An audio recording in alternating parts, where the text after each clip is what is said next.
दोस्तों हम बात कर रहे हैं 806 प्रोफिशिएंसी इन इंग्लिश पेपर के सॉल्यूशन की। इसमें सेट ए बी सी और डी चारों के आंसर्स मिल जाएंगे, केवल क्वेश्चन के क्रमांक चेंज रहेंगे। कई बच्चे पूछते हैं ये सेट का मतलब क्या होता है, तो सेट का मतलब ये है भैया कि आप अगर सेट ए ले चुके हैं तो आपके पीछे वाले के पास बी या सी या फिर डी होगा, सेम पेपर नहीं होगा। फिर उसके पीछे वाले के पास भी सेम पेपर नहीं होगा। और ये पेपर सेम का मतलब है कि आपके क्वेश्चन के क्रमांक जो है वो अलग होंगे। जैसे कि अगर देख सकते हैं आप यहाँ पर, इस बच्चे का अगर क्वेश्चन नंबर एक ये है तो आपका क्वेश्चन नंबर एक ये हो सकता है, और क्वेश्चन नंबर ये भी एक आपका हो सकता है। यानी कि ऊपर नीचे कर दिया जाता है क्वेश्चन को, ताकि आप जो चीटिंग ना कर पाए। कि इशारे में बताते हैं ना कि पहले नंबर का तीसरा ऑप्शन सही है, यानी पहले का तीसरा यानी कि सी ऑप्शन सही है, इस तरह से बोलते हैं, वो गलत होता है। There are dash diphthongs in English, notes में दिया हुआ क्वेश्चन है, कराया हुआ क्वेश्चन है आपको। तो सभी ने सही किया होगा, क्योंकि मैंने जब नोट्स का जो पहला पन्ना है आपने देखा होगा, चाहे वो वीडियो लेक्चर के माध्यम से भी मैंने नोट को स्पष्ट किया है। तो there are dash diphthongs in English, तो मैंने बताया वहाँ पर कि 8 डिप्थोंग्स होते हैं, और डिप्थोंग्स का क्वेश्चन पहले भी कई बार पूछा जा चुका है। तो यहाँ पे सी ऑप्शन बिल्कुल सही आंसर है, इस बच्चे ने बिल्कुल सही किया है। ठीक है, आगे बढ़ते हैं नेक्स्ट क्वेश्चन की तरफ। सी ऑप्शन इसमें सही हो जाएगा। कल के पेपर में जो सेकंड ईयर का भी प्रोफिशिएंसी इन इंग्लिश का पेपर हुआ था कल, speaking is a dash skill. तो वहाँ पे पूछा गया था स्पीकिंग इज एक कौन सा स्किल है, तो स्पीकिंग किस तरह का स्किल है ये भी वहाँ पर पूछा गया था। तो स्पीकिंग जो है ये किस तरह का स्किल है आपको बताना है। वहां पर स्पीकिंग की जगह लिसनिंग था, listening is a dash skill. तो सेकंड ईयर में पूछा गया था लिसनिंग कैसी स्किल है, और आपके क्वेश्चन में पूछा गया स्पीकिंग कैसी स्किल है। स्पीकिंग मतलब आप प्रोड्यूस कर रहे हो, कोई चीज बोल रहे हो तो सामने वाला ले रहा है उस चीज को।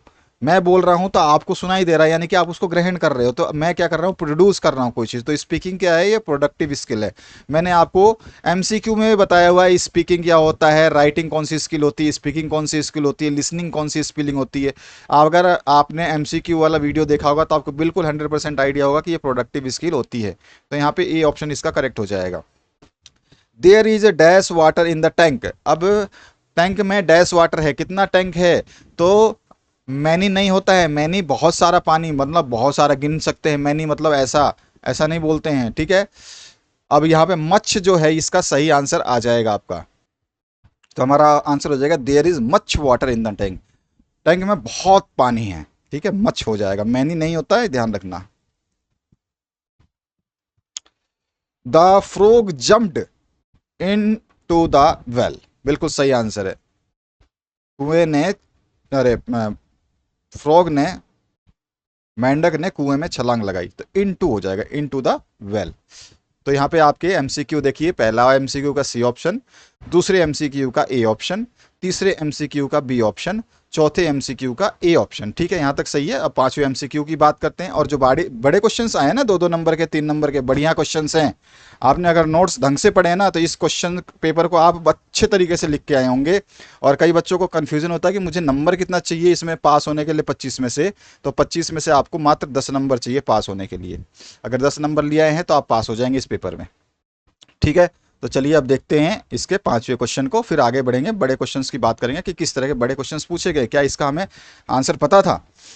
The box is too heavy, box इतना भारी है, you dash not lift, you can not lift, भैया आप इसे उठा नहीं सकते। इसमें शक्ति की प्रदर्शन की बात, यहाँ पे आपकी कैपेसिटी की बात हो रही है। बॉक्स इतना भारी है कि तुम उसे उठा नहीं सकते, कुड नहीं आएगा, कैन आ जाएगा। You can not lift it, तुम इसे उठा नहीं सकते। तो यहाँ पे डी ऑप्शन करेक्ट हो जाता है।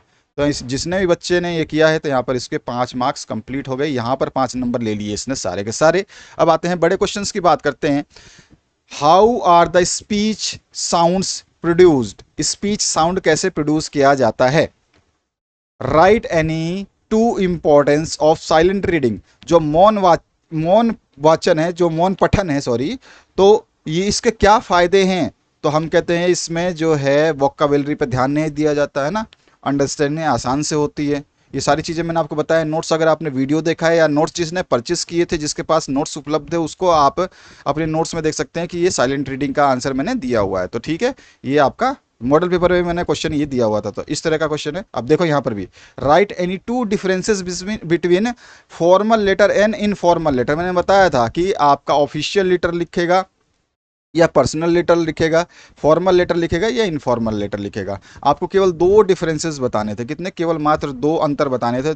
इसमें दो चीज़ लिख देते, इसमें दो चीज़ लिख देते, ये पूरा सही आंसर होता है। ये भी क्वेश्चन करवाया हुआ है, ठीक है। चलिए आगे बढ़ते हैं। 4 नंबर अगर आपने क्वेश्चंस करवाए हुए हैं और आपने पढ़ा है तो 4 नंबर यहाँ से मिल गए। 9 नंबर तो सीधे सीधे सटाक हो गए।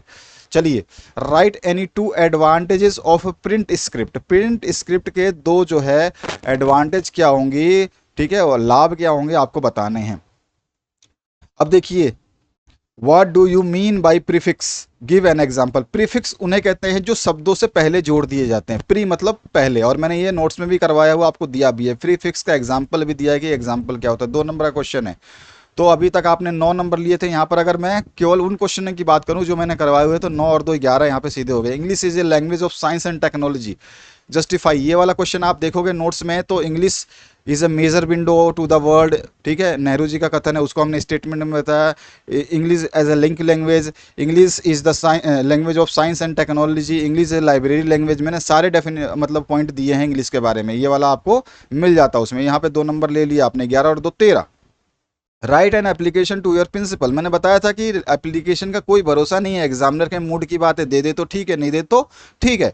लेकिन अच्छी बात है कि एग्जामिनर ने आपको मतलब अपने दिमाग में रखा है, बच्चों को जो है समझा है, और बहुत ही सिंपल एप्लीकेशन दी है कि आपको एक एप्लीकेशन लिखना है अपने प्रिंसिपल सर को, कि आपको 7 दिन का जो है अवकाश दे दे, ताकि जो है आप अपने कजिन, जो चचेरे भाई है या भतीजी है, उसका जो है, कजिन मतलब चचेरा भाई बहन, ठीक है, तो उसका जो है शादी आप अटेंड कर सके। तो आपको लिखना क्या था, टू द प्रिंसिपल, जो भी आप स्कूल का नाम लिखते, जो आप कॉलेज पढ़ते हैं उसका नाम लिख सकते थे, और फिर सब्जेक्ट में लिख देते लीव फॉर 7 days, ठीक है। और उसके बाद dear sir respected I beg to say that, या फिर I want to state that I have to attend the sister of my cousin sister, sorry, I have to attend the marriage of my cousin sister और brother, जो भी आपको लिखना है। The ceremony is coming to concern, यानी कि होने वाली है, डेट आप लिख देंगे उसमें, फिर आप बता देंगे it is very necessary to attend this marriage, I have to arrange all the arrangements, ठीक है, जहाँ वहाँ पर जो भी चीज़ें हैं उसको मुझे ही करना है, देखभाल मुझे करनी है। थोड़ी सी चीज़ें को आपको बना के लिखना, क्योंकि 4 नंबर का क्वेश्चन है, तो आप छोटा मोटा केवल कहानी नहीं बना सकते कि मुझे बस शादी में जाना है, मुझे 7 दिन का अवकाश दे दो, तो 2 नंबर भी नहीं मिलेंगे। शादी में जाना है तो आपको थोड़ा सा कथित रूप से ये बताना पड़ेगा कि आप क्यों जाना चाहते हैं शादी में। भैया क्यों जाओगे आप 7 दिन के लिए, 7 दिन के लिए क्यों जाओगे, शादी तो 1 दिन की होती है, 1 रात की होती है, तो 1 दिन की छुट्टी ले लेते ना। तो 7 दिन का मतलब है कि आप वहाँ जा करके अरेंजमेंट्स करोगे, मेहमानों की देखभाल करने के लिए आपको आवश्यकता है, वहाँ पर कोई नहीं है, ठीक है।